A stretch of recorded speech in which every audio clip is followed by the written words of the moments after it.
Ce monde est injuste. À l'heure où le journal économique La Tribune nous apprend que les dirigeants d'entreprises françaises ont gagné 40% de plus en 2007, plus de 6 millions d'euros en moyenne annuelle pour les patrons du CAC 40, les caissières des supermarchés luttent pour améliorer leur salaire de misère. La plupart ne gagnent même pas le SMIC, ont souvent des horaires destructeurs pour la vie de famille. Ce monde est injuste, qui voit les files toujours plus longues chaque hiver au Resto du Cœur, les sans-abri toujours plus nombreux, allongés sur les trottoirs de nos villes, ou mourir de froid dans leur fauteuil d'handicapé, comme ce fut le cas d'André, le 8 janvier, dans le bois de Vincennes. Ce monde est injuste, qui voit des familles venues d'Afrique ou d'ailleurs, poussées par la misère ou la répression, chercher refuge dans nos pays riches et démocratiques et être traités comme on ne traiterait pas un animal par les autorités de l'État français. Ce monde est injuste. Il y a quelques jours, j'ai croisé dans une salle de sport où il accompagnait son fils pour une compétition un ami comédien qui vit à Vincennes. Nous ne nous étions pas vus depuis quelque temps. Comme je lui demande de ses nouvelles, je vois les larmes lui monter aux yeux. Il venait de recevoir son avis d'expulsion le matin même pour loyer impayé. Il habite en HLM, à 50 ans, et 2 enfants collégiens. Je pourrais continuer longtemps, malheureusement, à décrire le cortège de toutes les injustices sociales dont beaucoup d'entre nous souffrent, mais vous les connaissez aussi bien que moi. Ce monde injuste a un nom, c'est celui du capitalisme international. C'est celui du libéralisme. C'est lui qui a servi les peuples, qui cherche en permanence à remettre en cause les droits des salariés, qui déclenche parfois des guerres pour la possession des ressources naturelles. Il a pour le servir un personnel politique à ses ordres, dont l'actuel président de la République, Nicolas Sarkozy, est l'archétype. Et M. Esclatier, la déclinaison locale. Pour récompenser Sarkozy de ses bons et loyaux services, on lui offre des vacances de milliardaire sur tel ou tel yacht, voyageant dans tel ou tel jet privé, résidant dans tel ou tel palace. Mais le cynisme et la provocation ont, semble-t-il, atteint leurs limites.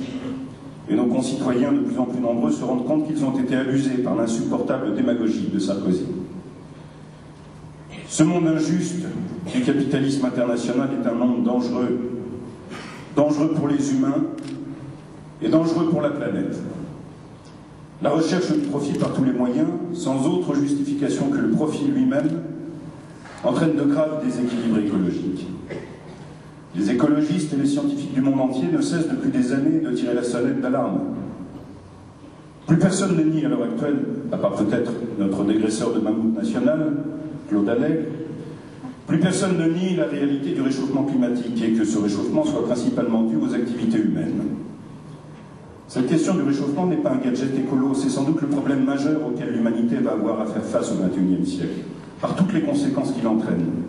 Désertification, disparition de l'eau dans certaines régions du monde, inondations à répétition dans d'autres, destruction accélérée de la biodiversité, provoquent et provoqueront famine, migration forcée et guerre. Alors quel rapport avec ce qui nous réunit ici ce soir, les élections municipales à Fontenay-sous-Bois? Eh bien, nous sommes au cœur du problème. Parce que face à ce monde injuste socialement et écologiquement dangereux, il est essentiel de mettre en œuvre des politiques de solidarité sociale pour permettre à tous d'avoir un logement décent, d'avoir accès à la culture, au sport, aux loisirs, de pouvoir envoyer ses enfants en vacances, même quand on a peu d'argent. Et c'est cette politique que nous entendons poursuivre avec Jean-François Voguet et nos partenaires de la liste qu'il conduit. Mais il nous faut également mettre en œuvre des politiques de développement durable. Et pour cela, par exemple, favoriser le développement de transports alternatifs par la mise en place d'un réseau de pistes cyclables, l'augmentation de l'offre de transport en commun. Il nous faut favoriser l'utilisation des techniques d'économie d'énergie et d'eau pour les bâtiments publics nouveaux, tendre à construire des bâtiments passifs dans lesquels l'énergie consommée est produite par le bâtiment. Obtenir pour les logements sociaux une bonne isolation thermique et le label haute qualité environnementale. Protéger la biodiversité en favorisant les aménagements favorables à la faune et à la flore. S'engager résolument vers la réduction des déchets ménagers. Améliorer le tri sélectif. Chercher à collecter l'eau de pluie pour arroser et nettoyer l'espace public. Dresser un bilan carbone de l'activité municipale et mettre en place un plan climat communal. participant à l'objectif de division par 4 des émissions de gaz à effet de serre.